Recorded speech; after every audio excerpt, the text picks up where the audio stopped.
என்னன்னு கேட்டீங்கன்னா 1994 97 வரைக்கும் நாங்கள் வந்து ஒரு சர்ச்சுக்கு போயிருந்தோம். ரத்ன சர்ச்சுக்கு. அங்கே பார்த்தீங்கன்னா இது முதலாவது என்னன்னா ஜப்பாவுக்கு நன்றி சொல்லிக்கிறேன். என்னன்னு கேட்டால் நாங்கள் அந்த 4 வருஷம் அந்த சர்ச்சுக்கு போகும்போதெல்லாம் நாங்கள் யோசிப்பேன். பாட்டு பாடுவோம், சாட்சி சொல்லுவோம், எல்லாமே சொல்லுவோம். ஆனால் பார்த்தீங்கன்னா இந்த மெசேஜ் என்ற இது வந்து பாஸ்டர் வந்து கொடுக்க மாட்டார். ஒரு அமாவாசை பிரேயர் அப்போ நான் வந்து செங்கோட்டுவன் பாஸ்டர் அவர்கிட்ட கேட்டேன், ஏன் நான் வந்து மெசேஜ் கொடுக்குறேன் அப்படின்னு சொல்லிட்டு கேட்டப்போ அவர் சொன்னார், உங்களுக்கெல்லாம் வந்து இன்னும் அது வந்து நாள் இருக்குமா, நீங்கள் மெசேஜ் எல்லாம் கொடுத்துட்டு இன்னும் நீங்கள் ப்ரிப்பேர் ஆகணும் அப்படின்னு சொல்லிட்டு சொன்னார். ஆனாலும் பார்த்தீங்கன்னா நம்ம உலக சபையில் ஜப்பா பாஸ்டர் வந்து உருவானதுக்கு அப்புறமா எல்லாருமே வந்து ஊழியத்தின் பாதையில் வழி நடத்தணும் அப்படின்னு சொல்லிட்டு எல்லாருக்குமே அந்த ஒரு இது கொடுக்குறாரு. மெசேஜ் கொடுக்குறதுக்கோ, ஒர்ஷிப் பண்ணுறதுக்கோ, மற்றபடி வந்து சங்கீதம் அதுக்கு முன்னாடி நிறைய சர்ச்சையில் வந்து விசுவாசிகளை வந்து சபை முன்னாடி குல்பீட்டில் நிற்க வைக்க மாட்டாங்க. நான் நிறைய சர்ச்சைக்கு போயிருக்கேன். ஆனால் குல்பீட்டில் வந்து யாரும் ஏற விட மாட்டாங்க. அப்படியே பாஸ்டர் மட்டும்தான் அங்கே இருப்பாரு. ஆனாலும் நம்ம சபையில் வந்து என்னன்னா எல்லாருமே எல்லாமே கற்றுக்கணும். உலக சபை அப்படின்னாக்கா எல்லாருக்குமே வந்து சத்தியத்தினுடைய இது தெரிஞ்சிருக்கணுன்றதுக்காக வந்து ஜப்பா பாஸ்டர் வந்து எல்லாருக்குமே அந்த ஒரு ஊக்குவிக்கிற ஒரு இதை கொடுத்துருக்காரு. அதுக்கு நான் ரொம்ப நன்றி சொல்றேன். அதே போல பார்த்தீங்கன்னா நம்ம சபையில இருந்து ஒரு மகளை ஊழியத்துக்காக வெளியே இதுக்கு அனுப்பி இருக்கிறதுக்கும் ஜப்பானுடைய முயற்சினால் தான் அதையும் நான் சொல்றேன். அன்னைக்கு தான் வந்து நம்ம பிள்ளைங்களை வந்து பெற்று வளர்த்து அதுக்கு எல்லாம் பண்ணாலும் அதை வந்து கர்த்தருடைய வழியில ஊக்குவிக்கிறவங்க தான் பெரியவங்க. அவங்க தான் தாய் தகப்ப எல்லாமே இருந்து வழி நடத்துறாங்க. முதலாவது வந்து அவங்களுக்கு நன்றி சொல்லிக்கிறேன். அதுக்கப்புறம் பார்த்தீங்கன்னா இந்த நேரத்தில் வந்து ஒவ்வொருத்தருமா வந்து கர்த்தருடைய ஊழிய பாதையில எல்லாமே தெரிஞ்சுக்கணும். இப்போ வந்து நம்ம இந்த மெசேஜ் ப்ரிப்பேர் பண்ணியிருக்கிறது இருந்தா திடீர்னு ஒரு சபையில போயிட்டு உங்க சர்ச்சை மூலியமா வந்து யாராச்சும் வந்து மெசேஜுக்கு வர முடியுமா அப்படின்னு கேட்கும்போது பாஸ்டர் வந்து தைரியமா சொல்லுவாரு, எங்க சபையில இருந்து நாங்க அனுப்புறோம் அப்படின்னு. அந்த ஒரு இது வச்சுதான் ஜபாவுக்கு கர்த்தர் வந்து ஞானத்தை கொடுத்து எல்லாரையும் வழி நடத்தணும் அப்படின்ட்டு எல்லாருக்கும் அந்த வாய்ப்பு கொடுத்ததுக்காக நன்றி சொல்லிக்கிறேன். அதே போல பாத்தீங்கன்னா எனக்கு வந்து மெசேஜ் என்ன கொடுக்குறதுன்னே எனக்கு தெரியல. கத்தால வந்து எனக்கு லீவும் இல்லை, ஒன்றும் இல்லை. நான் அந்த வேலைகளை வந்து எதுவுமே பண்ண முடியாது. இன்னைக்கு காலையில தான் எழுந்தினாரு.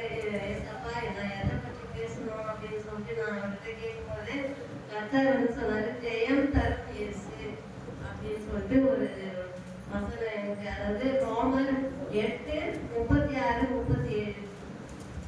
ரோமர் 8ஆம் அதிகாரம் 37, 36, 37.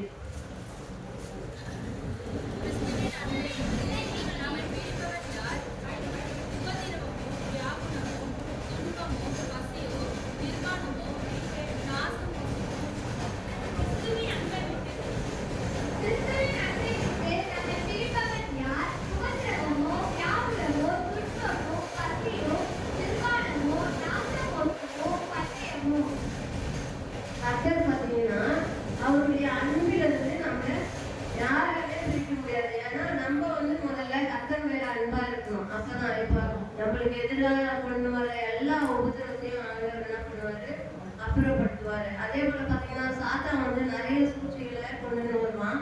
அந்த சூழ்ச்சியிலிருந்து வந்து கர்த்தர் நம்மளை விடுதலை ஆக்குவாரு. என்னன்னு கேட்டா நம்ம அவர் மேல வச்சிருக்கிற அன்பு நம்பிக்கை இதுதான் வந்து அதுக்கு மூல காரணம். அதே போல பாத்தீங்கன்னா நிறைய நம்ம நினைப்பதற்கு மேலாக நம்மளுக்கு அதிகமா செய்கிறவர் கர்த்தர். அப்படி இருக்கும்போது நம்ம அவர் மேல அன்பு இருந்தாதான் அழுகணும். அன்பு இல்லாம சும்மா அந்த நேரத்துக்கு மட்டும் ஏசப்பா எனக்கு பண்ணுங்க. நிறைய வாட்டி நான் அப்படிதான் பண்ணுவேன். என் தேவை இருக்கும்போது நான் முட்டி போட்டு அழுவேன். அவர்கிட்ட சண்டை போடுவேன். அவர்கிட்ட ஏசப்பா எனக்கு இது செய்யுங்க அப்படின்னு சொல்லிட்டு. அதே போல பாத்தீங்கன்னா கர்த்தர் செய்வாரு. அதுக்கப்புறமா நான் அதை விட்டுருவேன். அப்படியே அவருக்கு நன்றி சொல்லிட்டு அதோட சமாளிப்பேன். திருப்பி எனக்கு ஒரு பிரச்சனை வரும்போது நான் அவர்கிட்ட அழுத்து கேட்பேன். கண்டிப்பா கர்த்தர் செய்வாரு. போன புதன்கிழமை அன்னைக்கு பாத்தீங்கன்னா அந்த கடையில வந்து சில்லறை வேணும் அப்படின்னு சொல்லிட்டு ஒரு 2 பேர் ஹஸ்பண்ட் ஒய்ஃப் அவங்க எடுத்து வந்து சில்லறை கொடுப்பாங்க. அப்போ சாப்பிட்டுங்கிறதுனால என்ன சொன்னாரு, செக்யூரிட்டி அம்மா இருப்பாங்க, அவங்ககிட்ட கவுண்ட் பண்ணி வாங்கி சொல்லுங்க அப்படின்னு சொல்லிட்டாரு. அதனால நான் என்ன பண்ணேன், சரின்ட்டு போய் எல்லாத்தையும் கவுண்ட் பண்ணி வாங்கினேன். 3800 ரூபாய் வாங்கினேன் அவங்க கையில. வாங்கிட்டு அங்க இருக்கிற பொண்ணு கையில கொடுத்து கவுண்ட் பண்ணிக்கிட்டு காசு கொடுத்துருவாங்கன்னா அது என்ன பண்ணிடுச்சு, எக்ஸ்ட்ரா 1000 ரூபாய் போட்டு 4800 ரூபாய் கொடுத்துருச்சு. கொடுத்ததுக்கு அப்புறமா நான் திரும்பியும் கவுண்ட் பண்றேன், எவ்வளவு கொடுத்தேன்னா 4800 ரூபாய் கொடுத்தேன். இல்ல 3800 ரூபாய் தானே கொடுக்கணும், நீ 1000 ரூபாய் கொடுத்தேன் அப்படின்னும் போது சாரு நான் சொல்லிட்டு, ஏன் மேம் இப்படி பண்ணிட்டீங்க, நீங்க கவுண்ட் பண்ணிக்கல, நீங்க கொடுக்க வேண்டியதானே அப்படின்னு நான் சொன்னேன். உங்க ஆளு ஒருத்தர் இருக்கணும் சார், அதனாலதான் நான் அவங்க கொடுத்தேன். அவங்க அப்படியே விட்டுட்டு காசு எல்லாம் எதுவுமே இருக்குல்ல, அப்படியே விட்டுட்டு நான் அண்ணா ஃபுல்லா ரவுண்ட் சுத்தணும். நானும் என்னோட பொண்ணும் பார்த்தா அவங்க கிடைக்கவே இல்லை, எப்படி போனாங்கன்னே தெரியல. அப்ப அங்க அந்த ஐயப்பன் கோவில்னு ஒண்ணு இருக்கு, அந்த இடத்துல போயிட்டு ஒருத்தவங்க வந்தாங்க, 2 பேர் போனாங்களா அப்படின்னு கேட்கறதுக்கு அவங்க சொன்னாங்க, அந்த இடத்துல உட்கார்ந்து இருப்பாங்கம்மா, நீங்க வேணா பாருங்க அப்படின்னு. அங்க போய் பார்த்தா அங்கேயும் இல்லை. வந்துட்டு அப்படியே நின்று கண்ணை மூடி நான் ஜம்முன்னு, ஏசப்பா அவங்கள என் கண்ணில் காட்டுங்க, இந்த 1000 ரூபாய் வந்து நான் திருப்பி அவங்களுக்கு கொடுக்கணும், அந்த காசு கிடைக்கலன்னா நான் தான் அவங்களுக்கு கொடுத்தாகணும், நீங்க என்ன பண்ணுவீங்களோ தெரியாது, நான் இப்போ போகும்போது அவங்க கண்ணு முன்னே வரணும் அப்படின்னு சொல்லிட்டு ப்ரேயர் பண்ணிட்டு பார்த்தீங்கன்னா ஃபர்ஸ்ட் சிக்னல் விட்டு அடுத்த சிக்னல் போனேன். அந்த சிக்னல்லேயே அவங்க நின்று இருக்காங்க. எனக்கு ரொம்ப சந்தோஷம். போயிட்டு அவங்க கிட்ட எங்களை பார்த்துட்டு அவங்க எஸ்கேப் ஆகுறாங்க. ஆனாலும் நான் என்ன பண்ண, அந்த பொண்ணுகிட்ட நீ அந்த சைடு வாங்க, இந்த சைடு வரான்னு போயிட்டு அவங்கள பிடிச்சி கேட்கும்போது அவருக்கு இல்லவே இல்லை அப்படின்னு சொல்லிட்டாரு அந்த ஐயா. இல்லைம்மா நீங்க கரெக்டாக தான் கொடுத்தீங்க அப்படின்னு. இல்லை நீங்க வாங்க கடை வரைக்கும் அப்படின்னு சொல்லிட்டு கூப்பிட்டு போகுது. என்ன சொன்னாரு, அந்த காசை எடுத்து நாங்கள் ஏமாற்ற மாட்டோமா, அவங்க காசு எங்களுக்கு தேவையில்ல, நீங்களே வரலனாலும் அந்த பைசாவை நாங்கள் எடுத்து வந்து கொடுத்துருக்கோம் நாங்கள். அப்போ நான் ஏசப்பாவுக்கு நன்றி சொன்னேன். ஏசப்பா எனக்கு ரொம்ப நன்றி, இந்த 1000 ரூபாய் இந்த நேரத்தில் நான் எப்படி அவங்க கொடுக்க முடியும். சார் சொல்லிட்டாரு, நீங்க 2 பேரும் ஷேர் பண்ணி அந்த காசு கொடுங்க அப்படின்னு சொல்லி. அதுக்கப்புறமா எடுத்துன்னு வந்து காசு கொடுத்த உடனே ஒரு சந்தோஷம்.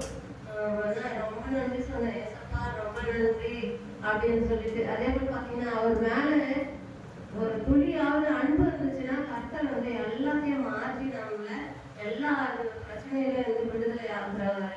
அதே போல பாத்தீங்கன்னா நம்மளுக்காக ரத்தம் சிந்தினாரு, அப்ப மனதுருக்கம் செய்கிறவரும் அவரு. நம்ம உள்ள பாதிக்கப்பட்டாக்கா அவர் உள்ள பாதிக்கப்படும். நம்மளுடைய உள்ளம் கஷ்டப்படும் போது அவர் வந்து கஷ்டப்படுவாரா, ஏன்னா என்னுடைய மகனும் கஷ்டப்படுறாங்களே அப்படின்னு அவர் மனசுக்குள்ள ஒரு பாரம் இருந்துக்கிட்டே இருக்கும். அப்ப நம்ம கண்ணீர் வடிக்கும் போதெல்லாம் அவரும் வந்து நமக்காக கண்ணீர் வடிப்பாரு. என்னன்னா ஏன் என் மக அழுகுறா, ஏன் என் மக அழுகுறான்னு அவருக்குள்ள ஒரு நினைவு. அதை பாத்தீங்கன்னா லாசருக்கு கல்லறையால போயிட்டு மரியாளும் மாத்தாலும் முன்னாடி அழுகும் போது ஏசப்பா அழுதாரா, ஏன்னா அவரோட தாய் அழுகும் போது அவர் கண்ணிலேயே தண்ணி வந்துச்சு.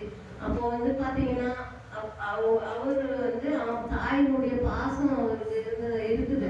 அதே போல மகனுடைய பாசம் அந்த தாய்க்கே இருக்குது. லாசர் வந்து அவனுக்காக வந்து இவங்க அழுகும் போது ஏசப்பா வந்து அழுகுறாரு, ஏன்னா நம்ம தாயினுடைய கண்ணீரை துடைக்கணும் அப்படின்னு சொல்லிட்டு. அதே போலதாங்க கர்த்தர் வந்து நம்மளுடைய கண்ணீரையும் மனபாரத்தையும் பாவத்தையும் எல்லாத்தையும் துடைக்கிற தேவன். நம்ம அவர் மேல எவ்வளவு அன்பா இருக்கிறோமோ அந்த அளவுக்கு வந்து கர்த்தர் நம்மளுடைய அன்பு செய்வார். அதே போல பாத்தீங்கன்னா ஒவ்வொரு நேரத்திலையும் நிறைய பிரச்சனை.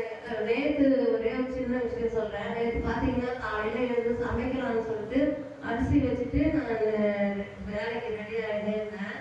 அப்போ பாத்தீங்கன்னா சாதம் வெந்துருச்சு. சரி வெந்துருச்சு அப்படின்னு சொல்லிட்டு நான் குளிச்சுட்டு வரலாம் போயிட்டு வர்றதுக்குள்ள பாத்தீங்கன்னா இவ்வளவு பெரிய வண்டு, கருப்பா ஒரு வண்டு அந்த சாப்பாட்டுல ஒன்று வந்து பாக்குறேன். அந்த வண்டு அப்படியே இருக்குது. பார்த்த உடனே எனக்கு நான் அந்த இடத்துல கண்ணை மூடி ஏசப்பா இது என்ன சோதனைன்னு எனக்கு தெரியல, ஏன்னா வீட்டு ஜன்னல் உடனே எல்லாம் பூட்டிட்டு இருக்கு, அந்த வண்டி எப்படி வந்துச்சுன்னு தெரியல. அப்படியே மூடி வச்சுட்டு நான் கிளம்பி வேலைக்கு போயிட்டேன். வந்துட்டு அப்போ சொல்லிட்டே போறேன், ஏசப்பா போக்கில வந்து நீங்க பாதுகாக்கிறீங்க. ஆனா நிறைய சொல்லுவாங்க பெரியவங்கலாம், இந்த கருப்பு வந்து வீட்டுக்குள்ள வரக்கூடாது அப்படின்னு சொல்லுவாங்க.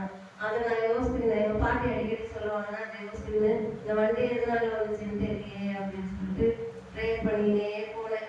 கர்த்தர் வந்து என்னை போக்கில வந்து பாதுகாத்துக்கிறாரு. ஏன்னா அவருடைய அன்பு இன்னும் அதிகமா வந்து கர்த்தருடைய அன்பு எனக்குள்ள வரணும்னு நான் ஜாப் பண்ணியிருக்கேன். அதே போல பாத்தீங்கன்னா கர்த்தர் வந்து இந்த மாதிரி நம்ம சபையில இல்லை மற்ற சபையிலேயும் போயிட்டு எல்லா கர்த்தரை வந்து அவங்களை எழுப்பணும் அப்படின்னு சொல்லிட்டு நான் ஜெபம் பண்ணிருக்கிறேன். அப்போ பார்த்தீங்கன்னா நம்ம சபையில நிறைய வந்து வாலிப சகோதரிகள் வந்து எழுப்புறாங்க, கர்த்தருக்காக எழுப்புறாங்க. கர்த்தர் வந்து அவங்களை எழுப்பணும். அதே போல நிறைய சாட்சி சொல்லவும், பாஸ்டருடைய பெயர் வந்து ஒன்றா எடுத்துன்னு வரணும். உலக சபையில் இருக்கிற பாஸ்டர் மூலியமா நாங்கள் ஊழியத்துக்கு வந்தோம் அப்படின்ற ஒரு பேரை கொண்டு வரணும். அதுக்காக வந்து வாலிபர்களை வந்து தட்டி தேவனுக்கு நன்றி சொல்கிறேன். இந்த நேரத்தில் கர்த்தாவே இந்த வசனத்தை சொல்றதுக்கு இந்த சின்ன மெசேஜ்